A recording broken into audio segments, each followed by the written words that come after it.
Puppy tax வந்து நல்ல டெம்பர்மெண்டா வேறு இதுக்கு பிடிக்காத மிருகங்கள் எதா இருந்தாலுமே சரி, நம்ம இடத்த தவிர்த்து வெளியில எந்த மிருகங்கள் வேத்து நாய்களா இருந்தாலும் சரி, அது எந்த மிருகங்களாக இருந்தாலும் சரி அதை பார்க்கும், அதை உள்ள வர விடாம தடுக்கும்.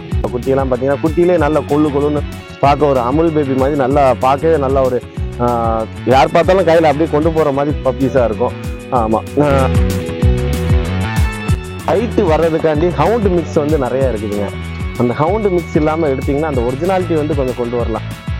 கரம்ப அந்த ரெட்டை குறுக்கு நாய் பேர் வந்து செவல கலர் பேர் வந்து செவல பிள்ளம்போ.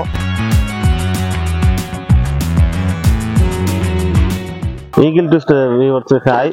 நம்ம இப்போ பார்த்துட்டு இருக்கிறது பார்த்தீங்கன்னா கன்னி சிப்பிப்பாறை பப்பீஸ். நேட்டிவ் பிரீட்ஸ் பார்த்தீங்கன்னா எனக்கு கிட்டத்தட்ட எனக்கு எனக்கே இல்லை, நான் ஒரு 12 வருஷமா இந்த பப்பீஸ் வந்து வெளியில கொடுத்துட்டு இருக்கிறேன்.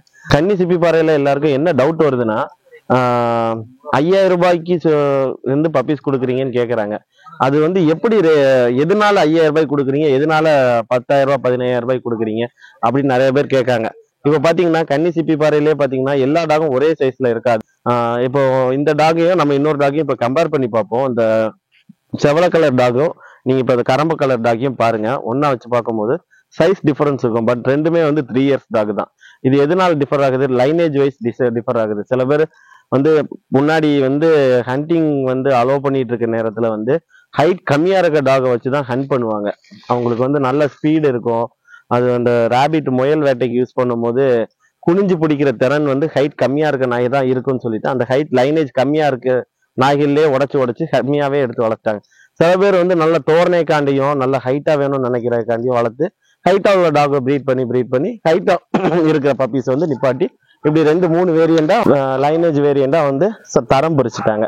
ஸோ வந்து எப்படி கேட்குறாங்களோ அதுக்கு ஏற்ற மாதிரி நம்ம ஹைட் வேரியண்டை வச்சு ரேட்டை வந்து டிசைட் பண்றோம். ஏன்னா உயிர் உள்ள பொருள் என்ன மாதிரி சைஸ் வரலாம், அது எந்த மிருகங்களா இருந்தாலும் சரி. ஸோ இப்போ அந்த ஒரு செக்ஷனு. அதுக்கப்புறம் பார்த்தீங்கன்னா இதோட காது அமைப்பு நிறைய பேர் கேட்டிருந்தாங்க. காது தலைக்கு மேல தூக்கிட்டு இருக்கு ப்ரோ, இந்த டாபர் பேனுக்கு கிராப் பண்ண மாதிரி கிரேடனுக்கு கிராப் பண்ண மாதிரி தூக்கிட்டு இருக்கு ப்ரோ, எதுக்கு அப்படி வளருது அப்படின்னு கேட்குறாங்க. அது வந்து இயற்கை. இதோட காது அமைப்பு பார்த்தீங்கன்னா குத்துக்காது, நெறிகாது, மடிகாது, பறவைக்காது, இந்த மாதிரி காதோட அமைப்புகளும் வந்து நிறைய இருக்குது, லைனேஜ் வேரியா மாறுது. ஸோ அது வந்து ஒன்றும் அது இல்லாமல் நிறைய பேர் அது ஒரு குறைபாடானு கேட்குறாங்க. அப்புறம் இந்த ஒத்த குறுக்கு ரெட்டை குறுக்கு பார்த்தீங்கன்னா டிஃபரன்ஸு. இப்போ நம்ம பக்கத்தில் இருக்கிறதெல்லாம் பார்த்தீங்கன்னா ஒரு ஒத்த குறுக்கு நாய், அந்த கன்னி நாய் பார்த்தீங்கன்னா ரெட்டை குறுக்கு. இப்போ பார்த்துட்டு இருக்க இந்த செவல நாய் வந்து பார்த்தீங்கன்னா பக்கா ரெட்டை குறுக்கு நாய். இந்த டாக்ல பார்த்தீங்கன்னா இது ஒரு செவல நிற நாய், செவல பிள்ளம்போ. இந்த டாக்ல பிறக்கிற குட்டி எல்லா கலர்லயும் பிறக்கும். இந்த ரெட்டை குறுக்கு நாயில குட்டியும் நல்லா வந்து ஒரு போசாக்கான குட்டியா இருக்கும். ரெட்டை குறுக்கு நாயில உள்ள குட்டியெல்லாம் பார்த்தீங்கன்னா குட்டியிலே நல்லா கொள்ளுன்னு பார்க்க ஒரு அமுல் பேபி மாதிரி நல்லா பார்க்கவே நல்லா ஒரு யார் பார்த்தாலும் கையில அப்படியே கொண்டு போற மாதிரி பப்பீஸா இருக்கும். ஆமா, ஒத்த குறுக்கு குட்டிகளும் அப்படிதான் இருக்கும். பட் குட்டியில நல்லா முழுன்னு இருக்கும். வளர அது வந்து என்னதான் சாப்பிட்டாலும் டாக் லீனா தெரியும். இப்ப நம்ம பக்கத்துல உட்கார்ந்து இருக்கிறது பாத்தீங்கன்னா ஒரு ஒத்த குறுக்கு நாய் தான், கரம்ப கலர். இது பேர் கரம்ப. அந்த ரெட்டை குறுக்கு நாய் பேர் வந்து செவல கலர் பேர் வந்து செவல பிள்ளம்போ. இது கன்னி நாய் வந்து பால்கனி டாக். இப்படி வந்து கலர் வேரியன்ட் வந்து இந்த டாக்ஸ்ல நிறைய இருக்குது. பருக்கி, செவலை, ரெட்ட செவலை, மயில, செம்மரை, இந்த மாதிரி எல்லா கலர், சாம்ப கலரு, எல்லா வெரைட்டிஸான கலரும் வந்து நம்ம கிட்ட இருக்குது. டாக் நல்லா சைஸா வேணும், நம்ம சொன்னதுல இருந்து இன்னும் கொஞ்சம் 1 இன்ச்சு 2 இன்ச்சு சைஸ் எதிர்பார்க்கறதா இருந்தா RC ராயல் கெனனு இந்த மாதிரி வந்து கொஞ்சம் ஸ்பெஷல் ஃபுட் யூஸ் பண்ணாங்கன்னா நம்ம சொல்றதை விட இன்னும் கொஞ்சம் அவங்க வந்து ஹைட் எதிர்பார்க்கலாம். இப்போ இங்க இருந்து வேற ஏதாவது வேட்டு மிருகங்கள் நம்ம சைட்ல இருந்தாலும் டாக் வந்து நல்ல டெம்பர்மெண்டா இருக்கும். பப்பி டாக்ஸ் வந்து நல்ல டெம்பர்மெண்டா வேறு இதுக்கு பிடிக்காத மிருகங்கள் எதா இருந்தாலுமே சரி, நம்ம இடத்த தவிர்த்து வெளியில எந்த மிருகங்கள் வேத்து நாய்களா இருந்தாலும் சரி, அது எந்த மிருகங்களாக இருந்தாலும் சரி அதை பார்க்கும், அதை உள்ள வர விடாம தடுக்கும். 30 to 45 டேஸ் பப்பீஸா நம்ம வந்து கஸ்டமருக்கு வந்து கொடுக்குறோம். பப்பி டிபி போட்டு கொடுத்து அவங்க வந்து ஃபர்ஸ்ட் 2 months வந்து டைல்ஸ்ல இந்த மாதிரி யூஸ் பண்ணாம ஃபிளேவர் பேக், காங்கிரீட்ஸ் இந்த மாதிரி யூஸ் பண்ணி பப்பீஸை கொஞ்சம் அந்த இடத்துல இருக்கிற மாதிரி க்ரோ பண்ணி வளர்த்தீங்கன்னா லெக் பென்ஸ் இஷ்யூஸ் வராது. அதுக்கு ஏற்ற டயத்துல கால்சியம் டானிக் இதெல்லாம் கொடுத்து கெட்டி போடுறது வந்து ஒரு ஸ்டேஜ் 1 year, அதாவது 7 monthsக்கு அப்புறம் வந்து டெய்லி நம்ம வாக்கிங், கழுத்துல வந்து இதுக்குன்னு சொல்லி ஸ்பெஷலா ரோப்ஸ் இருக்கு கன்னி நாய்களுக்குன்னு சொல்லி கயர்லேயே சுத்தி இதுக்கு வந்து தனியா வந்து கொடுக்குறாங்க.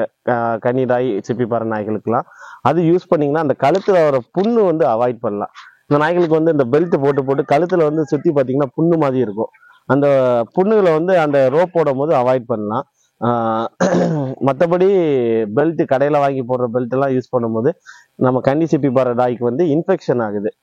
ஸோ வந்து அதை போட்டுட்டு அந்த லீஸ் போட்டு நம்ம வாக்கிங் கூட்டிட்டு போறது, இந்த மாதிரி வாக்கிங் ட்ரெயின் பண்றது வந்து அபோவ் 6 months இருந்துச்சுன்னா கொஞ்சம் ஒரு அட்வைசபிளா இருக்கும். அதோட growth நல்லா இருக்கும். ஃபுல்லா அடைச்சு போட்டு கெட்டி போட்டே வளர்க்கும் போது லெக் பெண்ட் இஷ்யூஸ் வரும். ஹைட்டு நம்ம நினைச்ச ஹைட் வந்து எதிர்பார்க்க முடியாது. அந்த மாதிரி இஷ்யூஸ் வந்து அந்த கெட்டி போட்டே வளர்க்கறதுனால வரும். இது மட்டும் ஷோ பண்ணும் போது மட்டும், அதாவது டாக் ஷோ பண்றவங்க கேசிஐ, இந்த யூகேசி இப்போ வந்திருக்கு, இதுல எல்லாம் பாத்தீங்கன்னா இந்த குத்துக்காத நாய்களை வந்து அலோவ் பண்ண மாட்டேங்கிறாங்க. அது மட்டும் வந்து ஒரு அன்வேலிட் டாகா வந்து வச்சிருக்காங்க. ஸோ வந்து அதுக்கும் நம்ம ஒரிஜினாலிட்டிக்கும் வந்து சம்மந்தமே கிடையாது. காதோட அமைப்பை வச்சு நம்ம ஒரிஜினாலிட்டியை வந்து டிசைட் பண்ணவே முடியாது. அதுக்கப்புறம் பாத்தீங்கன்னா இந்த மடிகாதுங்கிற பிரச்சனை வந்து ராஜபாளையம் பிரீட்ஸ்ல வரும். ராஜபாளையம் இந்த பிரீட்ல வந்து எல்லா பிரீடும் மடிகாதா தான் இருக்கணும். ஒருவேளை ஒரு காது சைட்ல தூக்கிட்டு ஒரு காது தூக்காம இருக்குது, மடிகாதா இருக்குன்னா அது வந்து கால்சியம் குறைபாடுனால இருக்குமே தவிர அதுலயும் கிராஸ் பிரீட் அந்த மாதிரி எதுவுமே வராதுங்க. வந்து ஸ்கின் டிசீஸ் வந்து இந்த டாக் வரவே வராதான்னு கேட்டிங்கன்னா வரதான் செய்யும். நம்ம எப்படி மெயின்டைன் பண்றோமோ அதை பொறுத்து இருக்கு. மற்ற பிரீடை கம்பேர் பண்ணும்போது நம்ம நாட்டு நாய்களுக்கு வந்து ஸ்கின் டிசீஸ்ங்கிறது ஒரு 90% வராது. ஒரு 10% வந்து டாக்ஸுக்கு வந்து ஸ்கின் டிசீஸ் வர காரணம் வந்து அது கிளீனினஸா இல்லாமல் இருக்கிறதும் டிவார்மிங் ப்ராப்பரா இல்லாமல் இருக்கிறதுனாலையும் வரும். ஸோ வந்து நம்ம நாய் வாங்கிட்டு போறோமேங்கிறதுக்காக போய் ஏதோ செஞ்சு வாங்கிட்டு போயிட்டு அதை ப்ராப்பராக பராமரிக்காம விட்டா ஸ்கின் டிசீஸ் வரும். ஸோ எல்லாருமே நல்ல கிளீனாக ப்ராப்பராக ஒரு டாக்ஸை வாங்கிட்டு போய் வளர்த்திங்கன்னா அது skin disease issue, life span நல்லா இருக்கும். இதெல்லாம் மெயின்டைன் பண்ணி நல்லா வளர்க்கணும். இப்போ சில பப்பீஸ் பார்த்தீங்கன்னா நல்லா ஃபீட் எடுக்கும், என்ன வச்சாலும் சாப்பிட்டுட்டே இருக்கும். அது ஃபீடிங் வந்து ரொம்ப ஒரு நாளைக்கு 3 டைம் 4 டைம் எடுக்கும், ஒரு 2 months 4 months வர. ஆனால் சில பப்பி ஒரு நாளைக்கு 2 நேரம் 3 நேரம் தான் கொஞ்சம் கொஞ்சமாக சாப்பிடும். அது அதோட டைஜஷன் ப்ராப்ளம், அதாவது டைஜஷன் எப்படி ஆகுதோ அதை பொறுத்து வந்து அதை தன்னைத்தானே அடாப்ட் பண்ணிக்கணும். ஸோ எவ்வளோ சாப்பிடுது, நிறையா சாப்பிடுன்னு சொல்லி உள்ளே போய் நம்ம திணிச்சிட்டு இருந்தோம்னா அது வந்து டைஜஷன் ப்ராப்ளம் ஆகி லூஸ் மோஷன் ஆக ஆரம்பிச்சிடும். பப்பி வந்து ஃபீட் எடுக்காது, வாமிட் ஆரம்பிச்சிடும். ஸோ வந்து இந்த டைஜஷன் ப்ராப்ளம் வர ஆரம்பிச்சிருச்சுன்னா அடுத்து வந்து அது பார்வோக்கு கொண்டு போயிடும். ஸோ அது ஃபீடு என்னதான் எடுத்தாலும் நம்ம ஒரு அளவுக்கு மீறி அதுக்கு வந்து அளவு வைக்கக்கூடாது. அதோட தேவைகள் வந்து நம்மளும் அதை வந்து புரிஞ்சுக்கணும். அது என்ன மாதிரி ஃபீடு எடுக்கும், இது வந்து இது போதுமான அளவா அப்படின்னு சொல்லி நம்ம ஒரு 4-5 மாசத்துக்கு அப்புறம் நீங்க எவ்வளவு ஃபீடு வச்சாலும் அது வந்து வயத்துல ஒன்றும் டைஜஷன் ப்ராப்ளம் வந்து ஆகாது. எப்படி வந்து என்கிட்ட மேக்சிமம் வந்து பப்பீஸ் கஸ்டமர் வந்தாங்கன்னா ஃபர்ஸ்ட் ஃபீட்பேக், அதாவது ஒருத்தங்க வாங்கிட்டு போய் அவங்ககிட்ட 4 பேர் சொல்றது, இந்த நாயை வாக்கிங் கூட்டிட்டு போகும்போது அவங்க பாக்குறது, அந்த மாதிரி பார்த்து எனக்கு வந்து அவங்க சஜஸ்ட் பண்றது எங்க எடுத்தீங்கன்னு சொல்லி அந்த மாதிரி பண்ணி தான் எனக்கு ஒரு என்கரேஜ்மெண்டா இருக்கும். அவங்க சொல்லும் போது அவங்க சொல்லி தான் இங்க வந்திருக்கோம் அப்படின்னு சொல்லும் போது இன்னும் கொஞ்சம் என்கரேஜ்மெண்டா இருக்கும்.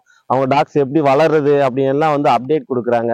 அப்படி கொடுக்கும்போது நம்மளுக்கும் அவங்களுக்கும் உள்ள வந்து அந்த அண்டர்ஸ்டாண்டிங் வந்து ரொம்ப ஒரு க்ளோஸ் ஆகி ஒரு ஃப்ரெண்ட்ஷிப் முறையாகி அவங்க நம்ம யாருனாலும் நம்மளை நம்பி அனுப்புற அளவுக்கு நல்ல ஒரு கஸ்டமர்ஸ் நிறைய பேர் நம்மகிட்ட இருக்கிறாங்க. அவங்க சஜஸ்ட் பண்றது, ஃபீட்பேக் நல்லா கொடுக்கறது, அதை வச்சு நிறைய கஸ்டமர்ஸ் இருக்காங்க இப்போ. அதனால நம்மளுக்கு எத்தனை பேர் கொடுத்து இருக்கோம் அது அதுக்கெல்லாம் நம்ம வந்து கவுண்ட் பண்றது இல்லை. இப்போ இந்த சோசியல் மீடியால வர புது கஸ்டமர்ஸ் வந்து நிறைய வர்றாங்க, நல்லபடியா நம்ம கொடுத்துட்டு இருக்கோம்.